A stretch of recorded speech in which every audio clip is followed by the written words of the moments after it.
শ্রী শ্রী চৈতন্য চরিতামৃত প্রেমানন্দে হরি হরি বল বল হরি দণ্ডপদ প্রণাম। আজকে চৈতন্য চরিতামৃতের ষষ্ঠ শ্লোকের মূল তত্ত্ব বলছেন। আগে আর শুদ্ধ ভক্ত কৃষ্ণ প্রেম সেবা বিনে সুখাদি শালকাদি না করে গ্রহণে। বলছেন কৃষ্ণ ভক্ত যারা, তারা বলছে শালক্য শাস্ত্রী সারূপ্য সামীপ্য এবং সাযুজ্য এই পঞ্চবিক মুক্তিও চায় না, শুধু কৃষ্ণকেই চায়।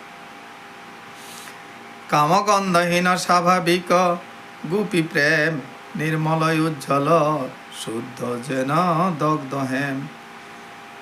গোপিকা জানে না কৃষ্ণের মনের অবাঞ্ছিত সেবা পরিপাটি ইষ্ট সমিহিত।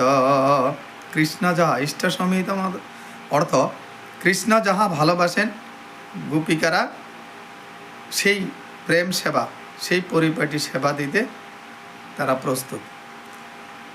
তারপরে বলছেন আগ সেই গোপীগণ মধ্যে উত্তম রাধিকা রূপে গুণে সৌভাগ্যে প্রেমে সর্বাধিকা।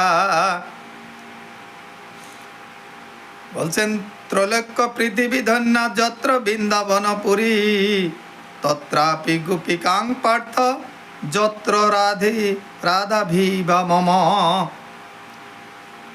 বলছেন ত্রিলোকে পৃথিবী ধন্য, কারণ সেখানে পৃথিবী এই জন্য ধন্য যেখানে পৃথিবীতে বৃন্দাবন পুরী আছে, বৃন্দাবনে গোপীরাই ধন্য।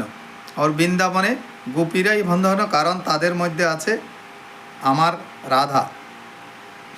সেই রাধার ভাব লইয়া চৈতন্য অবতার।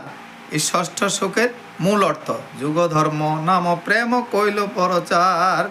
চৈতন্য অবতারে রাধার ভাব নিয়ে তিনি যুগ ধর্ম প্রচার করেন। যুগে যুগে সত্য তেতা দাপর কলি, প্রত্যেক যুগের ধর্ম আলাদা আলাদা। যেইভাবে নিজ বাঞ্ছা করিল পূরণ অবতারের এই বাঞ্ছা মূল যে কারণ। শ্রীকৃষ্ণ চৈতন্য গোসাই ব্রজেন্দ্র কুমার রসময় মূর্তি কৃষ্ণ সাক্ষাৎ শৃঙ্গার। সেই রস আস্বাদিতে কইল অবতার আনুষঙ্গে কইল সব রসের প্রচার। সাঙ্গিকভাবে না, আনুষাঙ্গিকভাবে তিনি চৈতন্য অবতারে অবতীর্ণ হইয়া সেই রাধার ভাবকান্তি বিলাস নিয়া তিনি রস বিলাস করলেন। সেই ধারে প্রবর্তাইম কলি যুগ ধর্ম চৈতন্যের দাসে জানে সেই সব মর্ম।